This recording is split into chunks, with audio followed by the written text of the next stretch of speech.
Welcome to American History Notes. I apologize for the quality of the sound and video today. Maybe my computer is having a little problem, but I wanted to go over with you briefly something extremely important that we're just not talked about in detail in high school and things like that.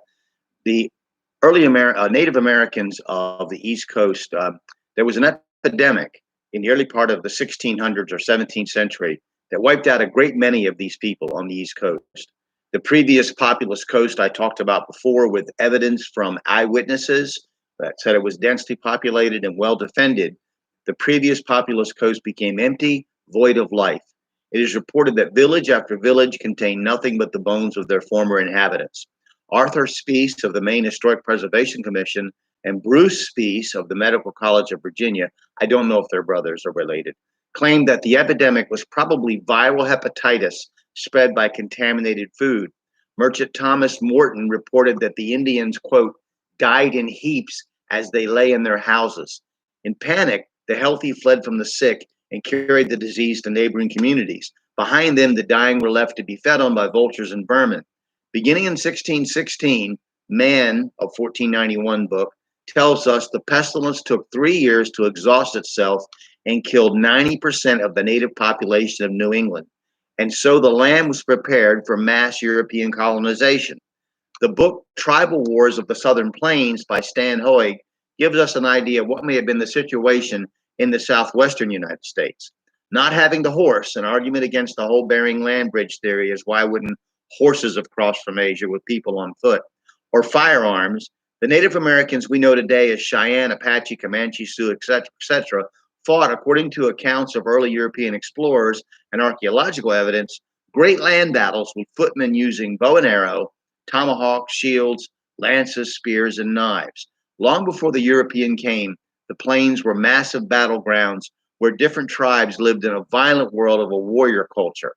Eventually, the introduction of the horse changed the tactics of the Indians from head-on confrontation, and I should say more Native Americans. I know Indians can be offensive to some people. It's not meant to be offensive. It's just something we've always, a term we've always, so Native Americans, the horse changed the tactics from head-on confrontations between as many mass warriors as each fighting tribe could muster to a preference for hit-and-run raids on horseback, kidnapping, ambush, and sneak attacks, wiping out men, women, and children of the enemy's tribe, were not unheard of, although it was more common to kill the men and take the women and children captive, to either incorporate into one's own community or to be servants. This was not unlike the method of warfare of the ancient Near East. There is an argument as to whether or not scalping was introduced by the European, but it was in use as evidence of success in a raid when Europeans eyewitnessed Native American warfare. But instead of fortified cities, the hunting tribes of the plains built homes that were easy to move to keep them from being easy prey for their enemies and to follow the movements of big game like buffalo. It is perhaps this lack of a sedentary life that helped the Indians of the West avoid the great epidemics that the Native Americans of the northeastern woodlands were almost wiped out by. However, epidemics did sweep the area that is now the southwestern United States after the arrival of the Spanish.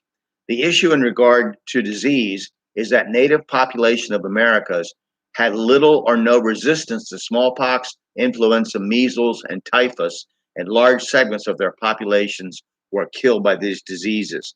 And next time I want to talk about the Viking settlement in the Northeast. I thought that was pretty interesting to throw in there. But it's important to understand the Native Americans could have prevented European colonization in North America, but 90% of them dying off, even if that figure is exaggerated, you can see how that would have weakened them and just left the place ripe for the conquest. And that's what it was, a conquest that came.